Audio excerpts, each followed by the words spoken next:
अच्छा भाई, आज का जो इसमें टॉपिक था वो था एंगुलर को इंटीग्रेट करना था किसके साथ? डॉट नेट की वेब एपीआई के साथ। ठीक है, हमारा जो टॉपिक था वो क्या था कि एंगुलर में इंटीग्रेशन करनी थी जो डॉट नेट की वेब एपीआई है उसको। तो एक चीज़ याद रखना जो कि हमने पहले मिस कर दिया था कि आपके बैकएंड में मींस के आपके वेब एपीआई प्रोजेक्ट के अंदर प्रोग्राम डॉट सी एस में सबसे पहले आपने ये कोर्स को अलाउ करना है। ठीक है, वैसे आप स्पेसिफिक को भी अलाउ कर सकते हो, सबको अलाउ ना भी करो। तो हमने यहाँ पे क्या किया, सबको अलाउ कर दिया। ठीक है, वो एंड पॉइंट अब आपके लिए आपकी मर्जी, आप जहाँ उसको कंज्यूम करना चाहते हो आप इजीली कर सकते हो। वो लाइव है, अगर आप प्रैक्टिस भी करते हो तो आप इन्हीं एंड पॉइंट्स को यूज़ कर सकते हो। ठीक है, इसमें बाकी के एंड पॉइंट्स भी हैं, वो मैं आपको बताऊंगा, तो वो आप लोग कर लेना। तो इसमें एक तो आपने ये कोर्स के फंक्शन के अंदर एक पॉलिसी ऐड करनी है अलाउ ऑल के नाम से, और इसमें ये 3 मेथड आपने कॉल कर लेना है। ठीक है, एनी हेडर कॉल कर लेना कि किसी भी तरह का हेडर एक्सेप्ट कर सके, किसी भी ओरिजिन से एक्सेप्ट करे, और कोई भी मेथड HTTP मेथड यूज़ कर सकते हो जिसमें। और दूसरा इसमें यहाँ पे आके सेम चीज़ वही कॉल करनी है, लेकिन ये किससे पहले? ऑथेंटिकेशन और ऑथराइजेशन से पहले कॉल करना है इसको। ठीक है, ताकि हम पहले से ये अलाउ कर दें। तो ये आप जब डिप्लॉय करोगे तो आपके पास ये आ जाएगा, मीन्स के ये लाइव हो जाएगा। ठीक है, यहाँ पे हमने इसको रन करके देख भी लिया था, ये रहे आपके यूजर्स। ठीक है, ये यहाँ हमने इसको डिप्लॉय किया।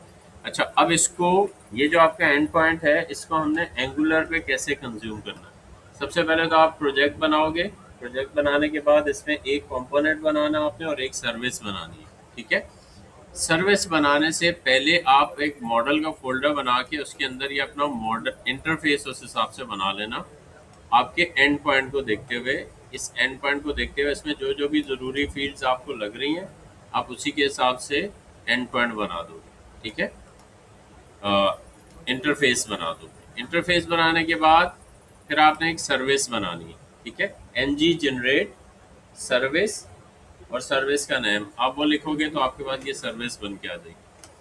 यहाँ पे सर्विस के अंदर सबसे पहले हमने क्या किया, वही आपका एंड पॉइंट, उसका एपीआई का यूआरएल रख दिया। उसके बाद आपके पास ये कंस्ट्रक्टर के अंदर HTTP क्लाइंट, ये आपकी बिल्ट इन सर्विस होती है, इसको यूज़ किया हमने। और फिर पोस्ट रिक्वेस्ट के लिए हमने एक मेथड बना दिया यहाँ पे ऐड यूज़र, इसके अंदर यूज़र टाइप मीन्स के इसी टाइप का डेटा आपके पास यहाँ पे आ रहा होगा। उसके बाद ऑब्जर्वेबल के अंदर भी यूज़र को पास कर देना, वही वाली क्लास आपकी इंटरफेस है। फिर रिटर्न में क्या होगा, this dot H T T P का मतलब ये वाला ऑब्जेक्ट डॉट पोस्ट, इसके बाद मेथड है बिल्ट इन, किस टाइप का डेटा पोस्ट हो रहा है, यूज़र टाइप का। ऑब्जेक्ट कौन सा होगा और उसका यूआरएल कौन सा होगा, तो पहले यूआरएल पास करना है, फिर आपने क्या पास करना है, ये ऑब्जेक्ट। ठीक है, तो ये ट्रू या फॉल्स में रिटर्न करता है जैसे रिकॉर्ड ऐड हो जाता है। इसी तरह आपकी गेट रिक्वेस्ट है, तो गेट रिक्वेस्ट में ये आपका मेथड है, वही ऑब्जर्वेबल। यहाँ पे लिस्ट ऑफ स्टूडेंट आएगा तो एरे आपने पास करना है इसी स्टूडेंट का, और यहाँ पे भी यही होगा, और इस एंड पॉइंट को हिट करेगा और ये आपकी गेट रिक्वेस्ट होगी। तो यहाँ पे आपके पास रिटर्न करेगा आपका लिस्ट ऑफ एरे, यहाँ पे ये रिटर्न करेगा ट्रू फॉल्स। ठीक है, अच्छा, ये सर्विस बनाने के बाद आपने कंपोनेंट बनाना है। कंपोनेंट बना कैसे बनाओगे, ng जनरेट कंपोनेंट और कंपोनेंट का नेम। यहाँ पे आके सबसे पहले तो आपने अपने स्ट्रक्चर को सेट करना है। सबसे पहले आपका डेटा गेट होके किस में आएगा, किस में रिटर्न करेगा, यूजर्स की लिस्ट होगी, मतलब एरे होगा। तो वो एरे आपने एक डिक्लेयर करके रख लेना है जिसमें आप गेट रिक्वेस्ट का रिस्पॉन्स लोगे। दूसरा, जब आप पोस्ट करोगे तो डेटा फॉर्म से जो आएगा वो कहाँ पे आएगा, उसके लिए भी आप एक ऑब्जेक्ट बना के पहले से रख लो। यहाँ पे यूजर टाइप का ये ऑब्जेक्ट बनाया, लेकिन बाय डिफॉल्ट इसमें क्या असाइन किया हुआ है, एम्प्टी। और टू वे बाइंडिंग है, अगर आप एडिट भी करना चाहो तो इसी की मदद से आप एडिट भी कर सकते हो। ठीक है, अच्छा, उसके बाद कंस्ट्रक्टर में हमने इंजेक्ट कर लिया वही यूजर सर्विस को, उसका ऑब्जेक्ट डिक्लेयर हो गया यहाँ पे। और यहाँ पे सेव यूज़र के नाम से एक मेथड बनाया, और इसमें हमने इसी सर्विस के पास जो ऐड यूज़र का मेथड हमने बनाया था वो कॉल किया, और उसमें यहाँ से आप फॉर्म से जो डेटा आएगा यूज़र फॉर्म में इसको पास कर दिया, और डॉट सब्सक्राइब यहाँ पे रिस्पॉन्स आ जाएगा। तो ये अलर्ट पे आपको पता चल जाएगा ये ट्रू है या फॉल्स है। तो आप चाहें तो यहाँ पे प्रॉपर एक मैसेज भी जनरेट करवा सकते हैं, ठीक है। अच्छा, उसके बाद है यहाँ पे आपके पास गेट रिक्वेस्ट।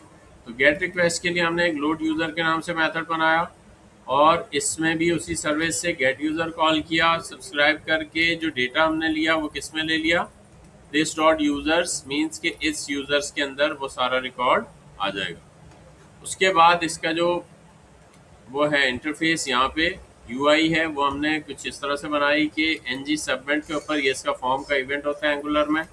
यहाँ पे सेव यूज़र का जो मेथड था वो कॉल कर लिया और बाकी आपने यहाँ पे सारी डिटेल उसकी दे दी। वही यूज़र फॉर्म से नेम, ईमेल, फॉर्म प्लस साथ में नेम एट्रीब्यूट भी आपने इसमें देना है, इसको मिस नहीं करना।